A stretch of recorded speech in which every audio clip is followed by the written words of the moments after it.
I can't believe this little baby is inside of me.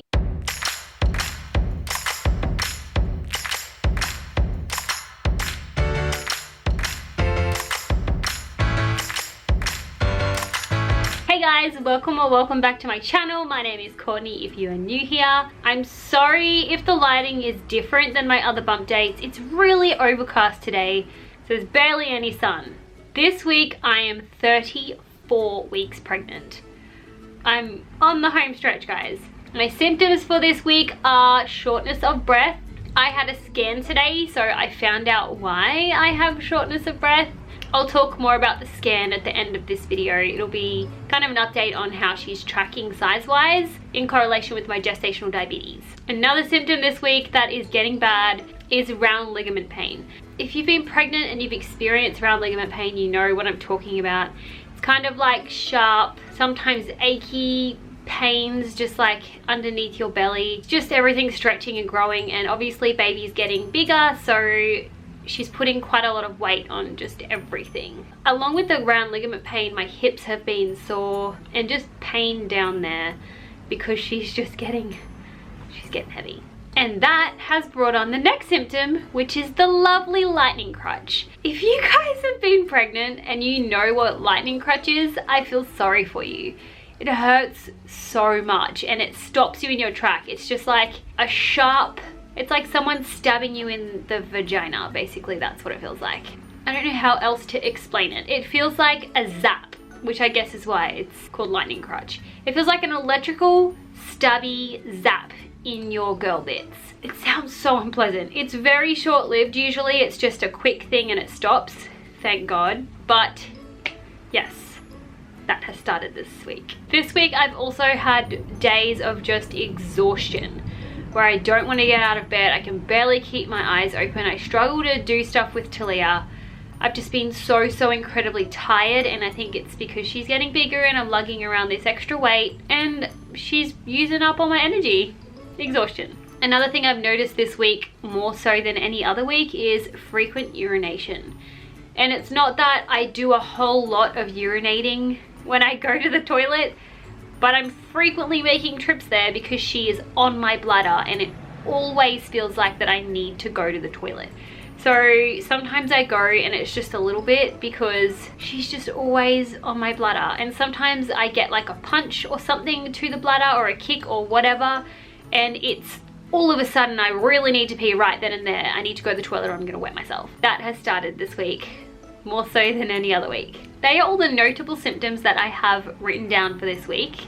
As I mentioned at the beginning of this video, we had a scan this morning. So I have the cutest photos ever of baby girl. This one in particular is my favorite. Look at that little face and those cheeks and the lips and her nose. My goodness. This picture says it's her nose and lips, but I can't quite see it in there. Oh yeah, maybe here. But this one here, you can clearly see is her nose and lips. So there's her little nose there. Oh my goodness. I don't know whether you guys can tell from looking at these, but I can tell from looking at those that she 100% has Luke's nose, which I suspected from the very beginning. At a very early scan, I went, she has your nose. I am like 99% sure that baby girl has Luke's nose, and I'm so happy about it. We've both been talking about how he really wants her to look like me so that he can like see her and be reminded of me, and I'm exactly the same. I want her to look like him so that when I see her I'm reminded of him, and it looks like I'm going to get my way. I'm pretty sure she's just a little mini clone of Luke, and I'm so happy about it. I do feel really bad for him though, because I know how excited I am that our daughter looks like him. Like, I'm excited for myself. Selfish, I know. But maybe she'll get my eyes or something, I don't know. We'll just have to wait and see. But I am just so over the moon that she's just gonna be a little mini Luke by the looks of it. Okay, so the point of the scan today was to check if my placenta had moved away from my cervix, because I had a low-lying placenta at the beginning of the pregnancy, and also to check her growth, because obviously I have gestational diabetes and they want to see where she's tracking, because they're generally either really big or really little babies. First off, the placenta has moved away from the cervix. It's still not like ages away from the cervix from what she has said. It's moved far enough away that they're not, or she's not concerned. She's just an ultrasound tech, so you know, you have to take what they say with a grain of salt because they're not, you know, trained to read results and give you diagnosis and things like that. But from what she has said, she said it looks fine, that they wouldn't be concerned about the placenta being in the way of my cervix, but obviously I'll wait to get the final okay from the doctors or the midwives. So that made me feel good. Baby girl is head down and fully engaged and ready to go. So there's a lot of pressure down there, and she struggled to get a lot of measurements because she is so low and she couldn't get her to come back up. She's just ready to go basically. Oh, there's thunder. So that's really exciting that she's head down and ready to go.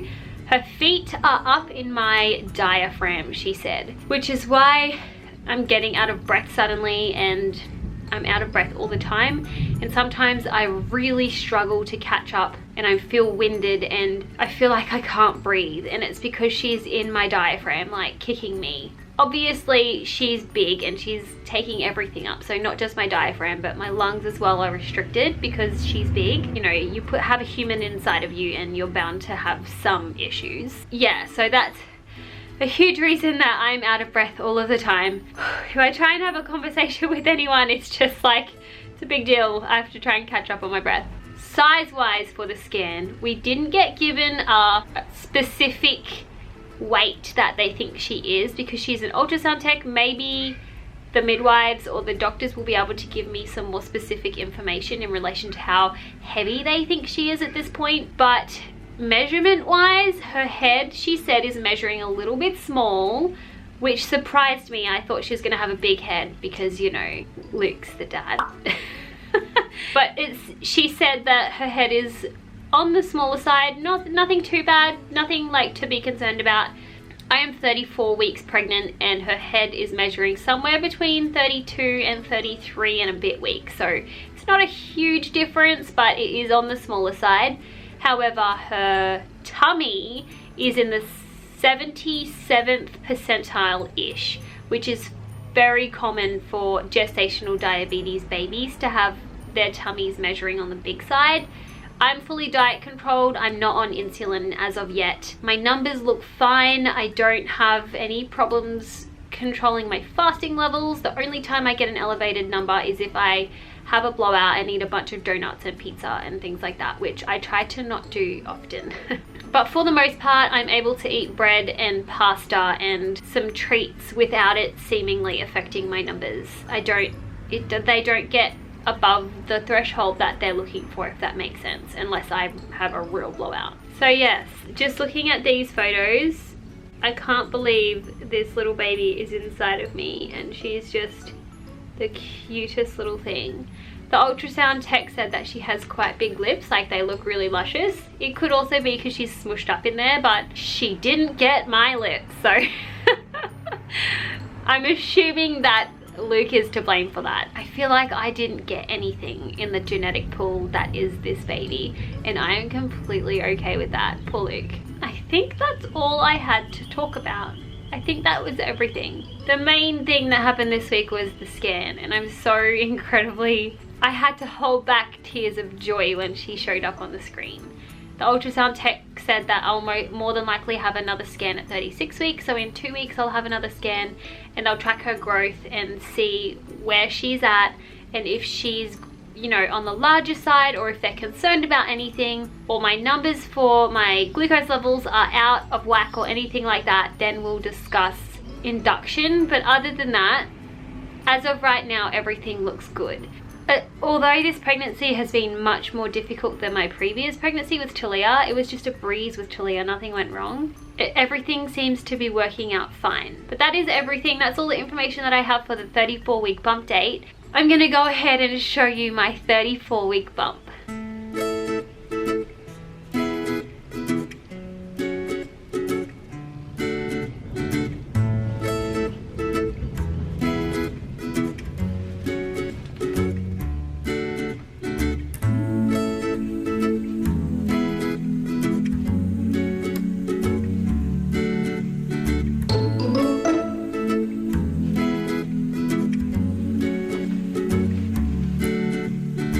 Okay guys, that was my 34-week bump date. Thank you so much for watching. Don't forget to subscribe below if you want to follow our journey. Give this video a thumbs up if you liked it, and I'll see you in the next one. Bye!